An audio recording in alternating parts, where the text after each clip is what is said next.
Makausap natin ngayong gabi, wala pong iba kundi si Professor Tony Contreras. Sir Tonton, welcome back sa STL. Good evening po. Magandang gabi. Good evening, Prof. Yan. Ano muna, bukas na to wala kami rito, so hihingan ka na namin ng reaksyon mo. No? Dahil bukas na yung pagbi-meeting nung dalawa sa Kabikulan, si PBBM at saka si Lenny Robredo. No? Anong pananaw mo dito? Kasi sinasabi naman nila na may agenda sila which is flood control project. Yes. Pero siyempre iba yung political political effect nito, no, dahil sa mga usap-usapan. Go ahead, sir. Well, unintended optics yun. Kasi talaga naman may plano naman talagang pumunta ang Pangulo sa Naga City bago pa naman nag-anunsyo si Vice President Sara Duterte. At ngayon nag-anunsyo siya, ngayon tuloy na isispin na ng iba na kung ano yung angle. Well, hindi natin alam kung anong pag-uusapan nila doon. So, hindi tayo private doon. May mga moments sa walang press, walang media, hindi nila sasabihin kung ano yung pag-uusapan nila. So, doon sinasabi naman ni former Vice President Lenny Robredo, Mayor Robredo na ngayon, na hindi nila pag-uusapan ng politika. Well, pero nakikita ko yung mga post nyo itong week na to at saka yung the other week pa na sinasabi nyo na yung kapag ka nagsanib puwersa, malaki yung epekto. Yun pa rin ang paniniwala nyo, no? Professor Tonton. Ang follow-up question ko sana is, dapat ba na sobrang kitang-kita yung partnership o pwedeng patago yung partnership para maging mas epektibo? Well, like I said, it's just a matter of endorsing. Hindi naman kailangan talagang grabe yung suporta. It's basically an endorsement of the candidacy. But of course, it can go beyond that. Ang dahilan kasi kung bakit tinitingnan ko to, hindi naman sa necessarily yan sinusulong ko, pero as a political analyst, ang tanong kasi, ano yung pinakamalakas na possibility na pangtapat kay Sara Duterte? Sapagkat kung titingnan natin siya yung may base na solid, although plurally, lang naman, hindi naman majority, mga 30 to 35% ng kanyang voter base.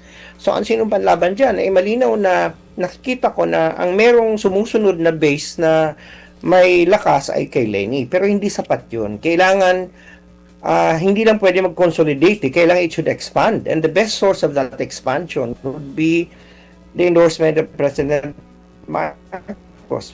Kasi alam mo naman si President Marcos, mayroon naman siyang Marcos loyalist base. So, yun ang pwedeng tumapat. Hindi tayo sure kung kayang overcome, but yun ang pwedeng tumapat. Pero ito pong pagtakbo ni VP Sara Duterte, paano ito makakaapekto? I mean, doon sa sistema ng politika ngayon, yung takbo, yung mga senaryo na nakikita natin sa politics dahil sinasabi nila parang ang aga masyado. Well, nung nag-anunsyo kasi siya, actually nga yung pag-anunsyo niya na siya itatakbo, para sa akin parang biglaan halata naman na parang hindi ready. Kasi kung ikaw ay mag-anunsyo ng isang malaking event na ganyan, paghahandaan mo yan, andun yung mga drum beaters mo, may malaking pasabog yan. It's a spectacle, pero kita naman natin wala masyadong ganon. At the same time, kahit yung speech niya, parang halata mo na parang binasa na hindi walang ganong dating. So kaya ang tingin ko dito, this is a reaction to something under various theories. So that's one thing. The other thing is ano maging epekto nito. Sa tingin ko, ang isang pwede nating isipin kung bakit ginawa niya yan ay gusto niyang maging author ng narrative. Kasi sa mga dalawang bagay yung dadating ngayon yung una, yung kanyang tatay haharap sa ICC. Of course, hindi haharap, pero yung kaso idudulog na, magkakaroon ng confirmation of charges. Pangalawa, siya naman haharap din sa impeachment proceeding sa House of Representatives. So sa kapwa event na ito, si Sara Duterte at ang kanyang ama ay hindi sila ang in control. Sila ay kumbaga sa sentence, sila yung object, hindi sila yung subject ng verb. So, kailangan nilang ariin ang maglikha ng narrative na silang in control. And I think they tried to do that by this, I would say, quick, I would even say ill-prepared announcement for them to own the narrative, to try at least to control the narrative. At kung ang pagbabatayan po natin ay yung popularidad ni VP Sara Duterte, kung ngayon ginawa ang eleksyon, malaki yung posibilidad na siya talaga yung mananalo na Pangulo dahil wala naman din siyang malinaw na katunggali. Kung sakali na siya pumuli bumalik bilang Pangulo, paano to makakaapekto? I think sa dalawang bagay. Na una, yung ating foreign policy at pangalawa, yung ating campaign on illegal drugs. Ay, nag-freeze si Nag-freeze. Kala ko nakikinig si Prof. Nag-freeze na Prof, pala. akala ko rin eh. Sir, balikan ko lang yung tanong natin kanina na ano po yung nakikita natin na posibleng maging epekto doon sa ating independent foreign policy, kampanya kontra illegal na droga, oras po na halimbawa manalo si VP Sara. Well, unang-una, siguro ma-expect natin na magiging version ng tatay niya yung magiging administrasyon ng isang President Sara Duterte.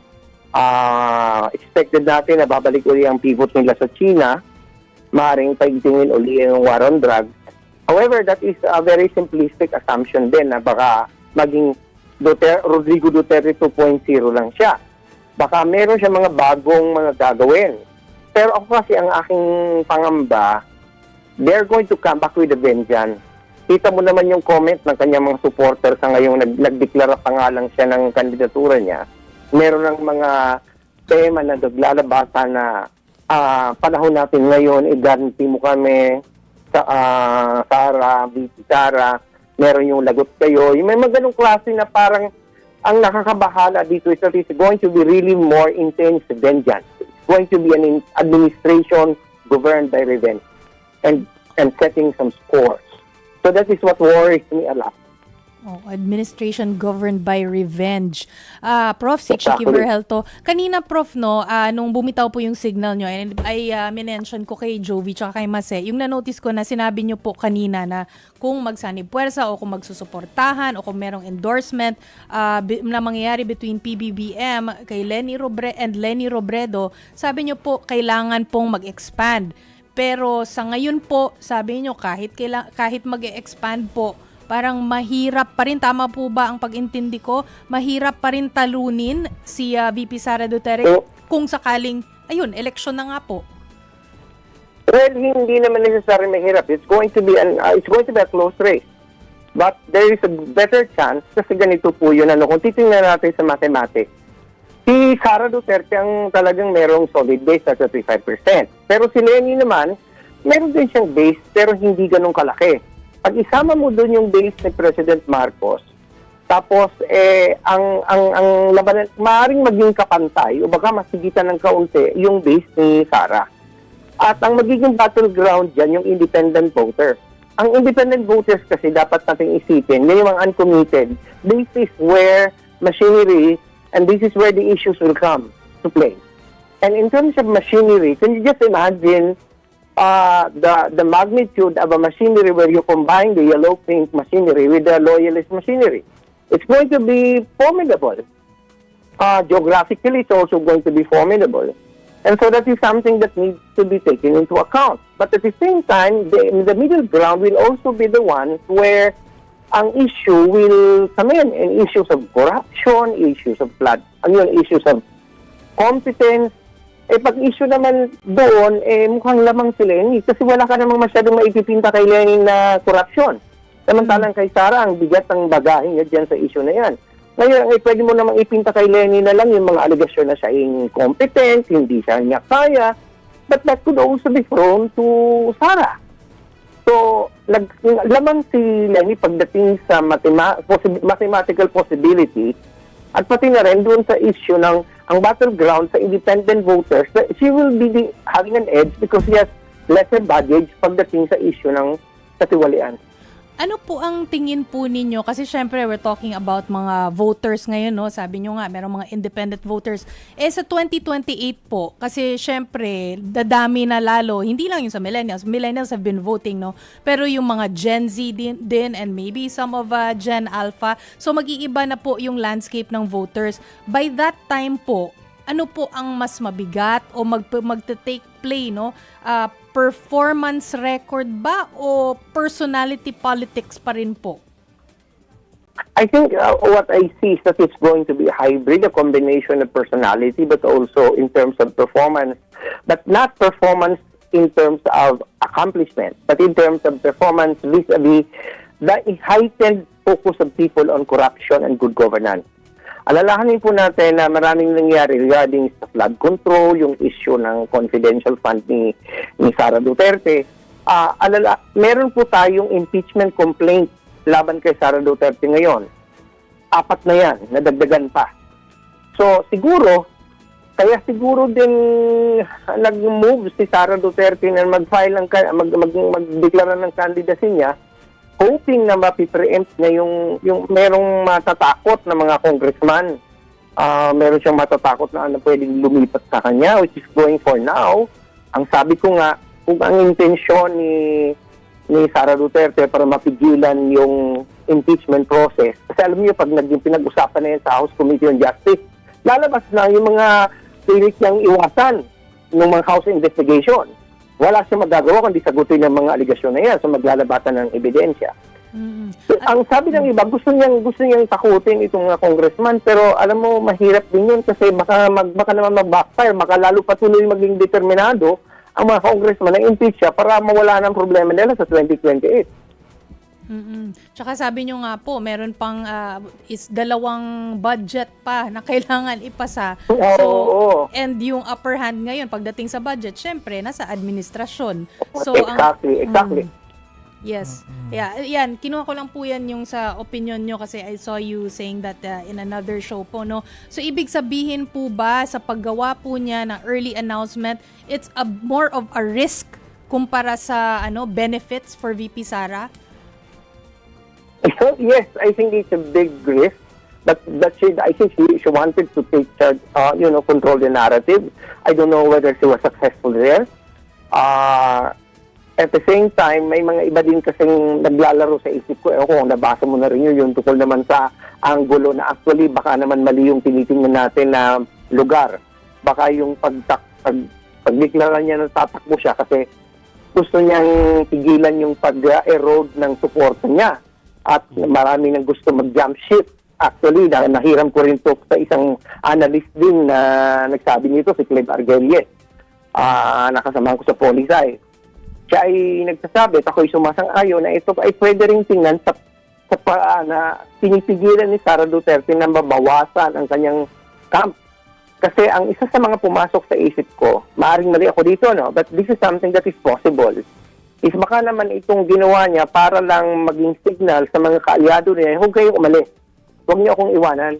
Kasi tingnan mo, ang maaring pwedeng bumaligtad sa tingin ko sa ngayon, kasi pansin mo, nung si Bato de la Rosa at saka si Bongo ay na-indict, ang kasunod noon ay napansin natin may 4 na senador na hindi naman kaalyado ni Duterte. Ang sunod-sunod nagsabi on something na medyo enabling sa kay Go at saka kay de la Rosa. Si Senator Soto at saka Senator Hontiveros nagsabi na hindi pwedeng maaresta ang isang senador habang may session. Si Senator Bam Aquino nagsabi na hindi pwede ideally dito daw dapat ang natin litisin ang mga kaso. At pagdating naman kay Senator Ping Lacson na hindi dapat dapat dadaan sa korte natin. So pag susuriin mo ang diskursong ito, parang medyo bakit parang kumakampi o ini-able si Guat de la Rosa. So pumasok sa isip ko, baka naman ito yung tinutukoy yung mga senador na baka lumipat sa majority. Baka yun lang. So baka itong dalawang ito, kasi parang feeling nila, pansin mo, no, si Bongo hindi naman talaga yan friendly sa mga Duterte, lalo na kay Sara.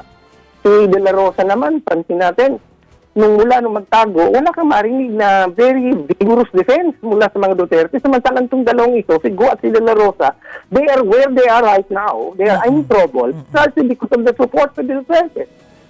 So, naando yung angulo, baka they are also playing their game, that they are feeling betrayed and abandoned, so they may be making a move. So, kasi pansin parang after na magkasunod-sunod yung mga statement ng senador, biglang lumabas itong pagdeklara niya. I might be wrong, That's also a possibility. Another angle that we are ignoring but could be the one that is driving this whole thing. Prof, sa isang kampanya, gaano po ka-importante sa tumatakbong Pangulo ang desisyon sa pagpili ng ikalawang Pangulo? Nakatandem niya. Well, sa totoo lang, it's something again na dapat natin tuloy na mabuti. Kasi unlike the United States where the President and Vice President run as a tandem, a vote for the President is a vote for the Vice President. Dito sa atin, hindi ganun. Doesn't work that way. Iba ang plataforma ng, pwede mag-complement sila, pero mukhang hindi. For example, assuming na si Amy Marcos siyang tumakbo na sa tandem ni Sara, maaaring mga Ilocano sa North, iboboto kung sino yung i-endorso ni BBM. Pero sa Amy ang vice nila. Right? So, they will split ticket. So that is the disadvantage of a kind of system where the President and the Vice President may run as a tandem but you vote for them separately. Kasi nakita naman natin na yan, di ba hindi lang naman isang beses nangyari yan. Iba yung presidente na si Noli de Castro, tapos yung kanyang Yes. presidente, magkaiba sa di ba? Pero ano ba ang role ng vice presidential candidate sa isang kampanya? I wonder kasi if the vice president usually acts as the attack dog of the presidential candidate or siya ba yung dapat na nagpoprotekta sa presidential candidate? Paano namin to dapat basahin, Prof?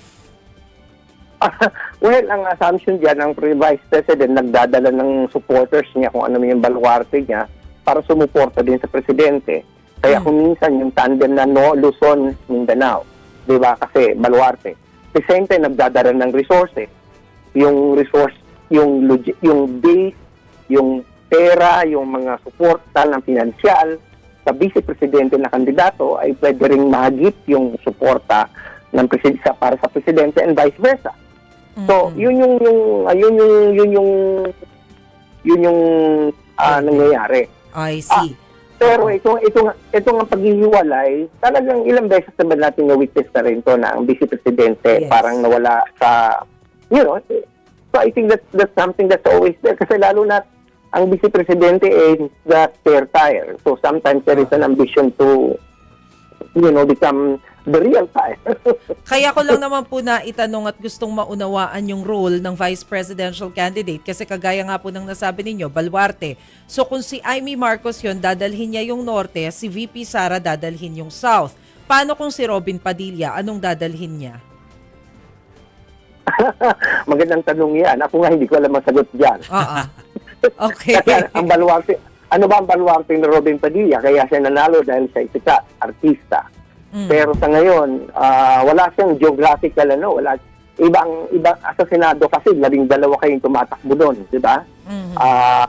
Pero pagdating sa kanyang mayroon ng kayo nagmamatter ng baluarte, maaring hindi ko makuha sa ang pamalakas ni Robin Padilla. Okay. Nako, Prof, mukhang kailangan po naming madalas-dalas yung inyong pagbisita sa amin. Kasi umiinit ang ang usaping politika. Kaya lang medyo kapos na po tayo sa oras. Kaya kami Wala po akong problema. magpapasalamat na sa inyo at magpapa-happy maraming salamat weekend na kami sa inyo. Prof. Antonio Contreras, thank you for joining us this evening. Thanks, Prof. Tonton. Thank you. Maraming salamat po. Happy weekend po.